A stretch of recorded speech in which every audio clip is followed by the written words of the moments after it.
My people, it has been a cold and rainy day, but I hope everybody has still had a good one.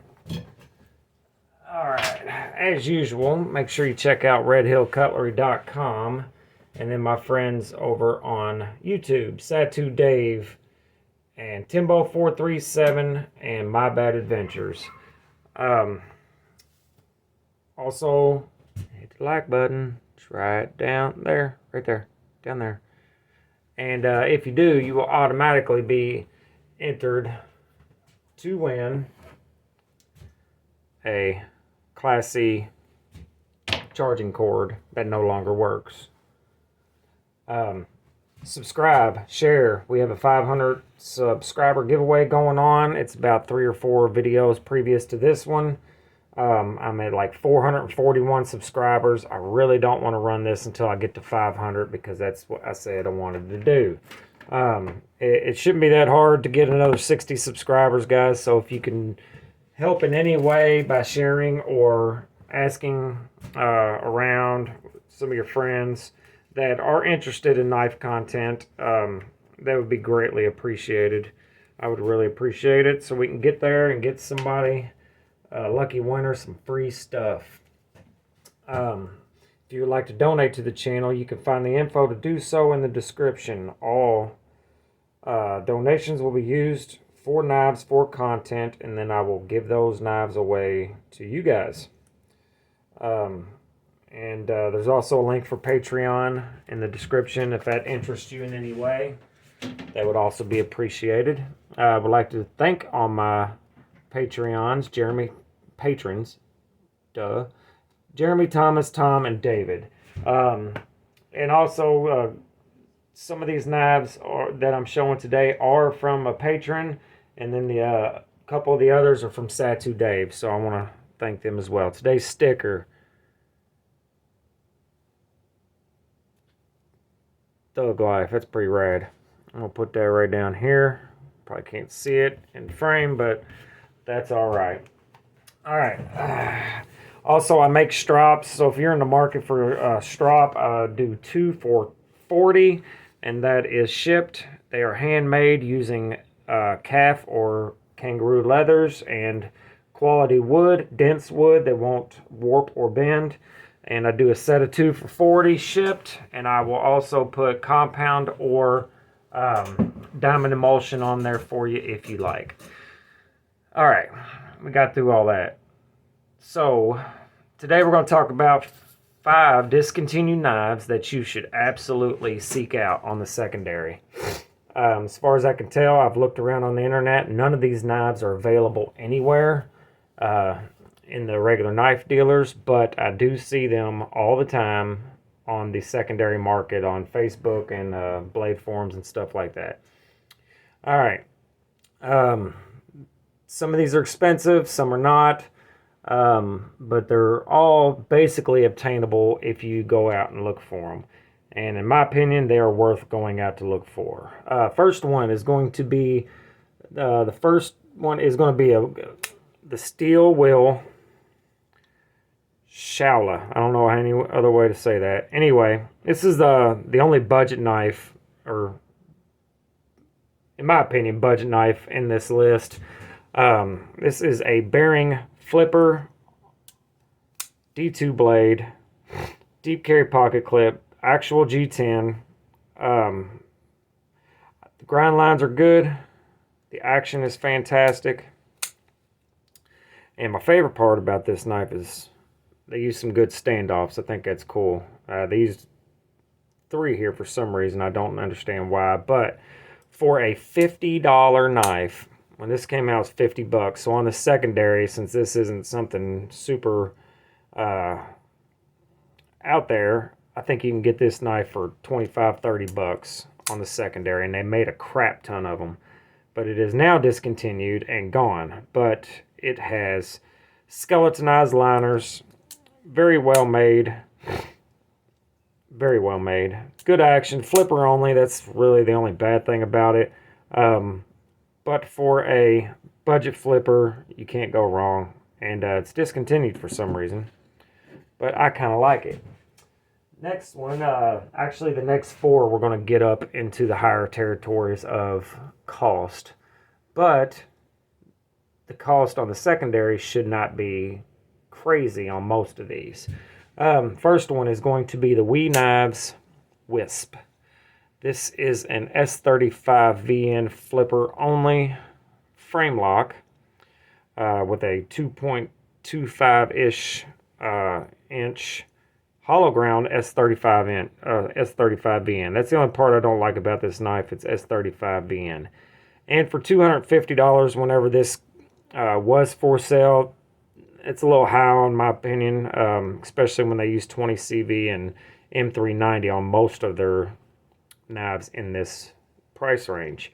Has a really cool carbon fiber inlay on both sides, a nice 3D mill clip, a really nice addition is the carbon fiber back spacer, which I think is cool. It is not milled on the inside, but it is still quite light. Your action is going to be typical Wii. It's excellent. Anodized hardware looks great. Anyway, it's just a great little flipper. A little too small for me, but it's discontinued. And a lot of the knives that Wii makes stick around for a long time, but they're vanilla as hell. And this one is definitely not. They came in a bunch of different color configurations and stuff, but this one has a lot going on, and I'm not sure why it wasn't more popular. The sliciness of this hyper thin blade is amazing. It is quite slicey. Hollow ground, everybody knows that's my favorite by a long shot. Blade stock is quite thin. It's a light switch flipper. Push button does not work great. Kind of have to keep your fingers off the lock bar, but otherwise it's a good little knife. A little small, but kind of surprised it's discontinued, considering some of the other stuff that Wii keeps around for a long time that looks just like the next one. They all look the same to me. All right, sticking with the Wii brand, we have the Wii Chimera, and this big flipper is a bad son of a gun. I like it. I like it a lot. It has a lot going on here. A lot of detail in the titanium milling, on the finish as well. I know my lighting is not great, guys. Again, I'm really sorry about that. It is also S35VN. I believe this is a bead blast finish. The choil does work, but be very careful because it's really close to that edge. You can use this fuller to reverse flick it. Wild looking back spacer. Lots of milling going on. 3D milled pocket clip. I do like how this flipper is with the, it's kind of skeletonized, for lack of a better word there. I like that. I think it's cool. Oh, another thing about Wii Knives is their blades are nearly sterile on most of their models. The S35VN is right here. It's hard to see, but it is there. And this one is also on there, but very hard to see. Right there. Again, the only real issue I have with this knife is it's S35VN when it should definitely be 20 CV. Anyway, this model also came in a bunch of different colors. Not a bunch, 3 or 4. And then it also had a version that was the Damasteel blade that was almost $600 for some reason. Wii has a habit of doing that, charging way too much for their Damasteel bladed knives. This one, when it was available, was roughly $260 to $300, which for a big knife is not awful. Excellent action as usual. Ceramic bearings and detent on everything Wii makes, even in their lower end stuff. This titanium has been milled out, but it is still quite heavy. But as far as Wii knives go, this is one of my favorite I've ever seen ever. I'm surprised it's discontinued. I just don't understand. But I guess it wasn't selling like it should. But I would go check one of those out. I think I saw one of these on Facebook not that long ago for 150 bucks. So, and then this one you should be able to get on the secondary for roughly 150 bucks. And in my opinion, it's worth it. All right, last two, we're going to go into the American knives. Trying to decide which one to do first. I'm going to do this one first. This one is the 804 carbon fiber Rexford design. This knife, when it was available, was expensive even for a zero tolerance. It is a bearing flipper, as most of their flippers are.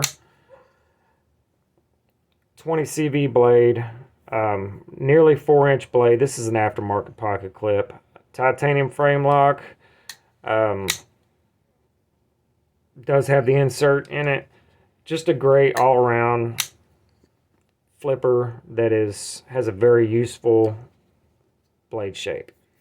I believe this one didn't sell well because of how expensive it was whenever it was available. It was well over $300. I can't remember exactly how much it was. But it's an awesome knife. It's, again, ZT's getting away from the cool stuff that I like and that most people like, and the stuff that the customers fell in love with zero tolerance. And they're making more stuff like this, which is fine, just not under this brand. Make it under Kershaw or something. Just don't.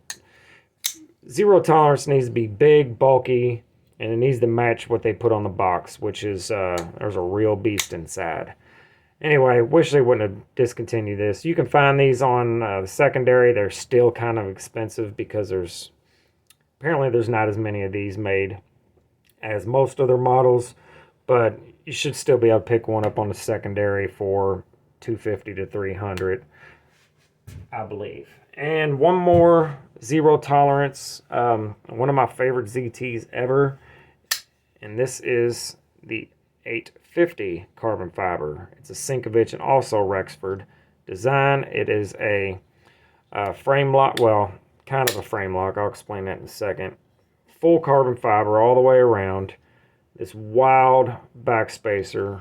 Gorgeous blade. You guys have seen that, watch my channel a lot, have seen this knife a couple times. I'm about to send it back to its owner. I just wanted to include it in this video because it's discontinued and you can't get it, and it should not be discontinued. This is on phosphorus bronze washers, not on bearings. It is thumb stud deployment only, and this thumb stud looks wild and crazy, but man, it works great from thumb or from your middle finger flick, either way. Blade is relatively thin, great blade shape for work. Again, it's not on bearings, so I would definitely use this for work. I do not like the pocket clip, and it's not the way it looks, it's just the way it rides in the pocket. Kind of feels odd. I would definitely put one of these on it if this was mine. These were kind of expensive as well, I believe over $300. And if I'm not mistaken, this one here is a sprint run. The other ones had a blue tintish, the regular model had a blue tintish carbon fiber. But as far as I can remember, everything else, and I don't think it had the two-tone blade. But again, another ZT that should have never been discontinued. I could probably do a whole series of videos on that topic. I'm pleading to you, zero tolerance, please bring back the big, bulky American badass stuff, man. Please. Please. Anyway, I have seen many of these on the secondary, and I have seen them for very good prices. If you can get this anything less than $300, buy it. Because in my opinion, it is most definitely worth it. One thing I don't like about ZT in general, and this one in particular, it has a crap ton of billboarding. And then this stupid banana stuff, putting a patent number on there. It would just put it on the inside, man. You don't need it out here. I'm sure most of you are familiar with the subframe lock issues that Kershaw or Kai USA had with Microtech. Anyway, it's a whole thing. I'm not gonna get into that here, but I believe this would be my favorite out of these 5, and then this one, and that's probably just being American biased, because this knife here is fantastic, and I mean fantastic, and it's big, so that's kind of why I included some smaller knives that are a little more EDC friendly for the masses. But and I would carry this knife. It's small. It'd be a left pocket carry for sure. But man, it's a slicey little son of a gun. Alright guys, if you noticed, I've trying to really stop cussing on my videos, so I'm going to sound funny for a while. Because apparently YouTube frowns upon cursing on your videos that were clearly made for adults. Which is stupid. But I'm trying to stop so they'll quit burying my videos. If you guys can think of any that you like that are discontinued, that should not be discontinued, let me know in the comments. And I'll let you know if I agree with you or not, or if I have never even seen it or held one. I've handled a lot of freaking knives in my lifetime, so there's a good chance I have if it was a popular knife. Anyway, don't forget to hit the like button, subscribe, share, bell notification, all that normal YouTube mumbo jumbo. Got more videos coming up for you just about every day for the next week or so. So you guys will see me a lot. Make sure you try to push the 500 sub giveaway for me, please. At least the guys that watch every video, I would appreciate it very much. Lots of cool stuff. Oh, and there's going to be 2 more knives added to that giveaway. So I'll show you all those in a day or two. So it's going to be a 4 knife giveaway. So y'all should really get in, try to push that so we can run it. All right, I'm rambling at this point, guys. So y'all have a good evening, and I will see you tomorrow.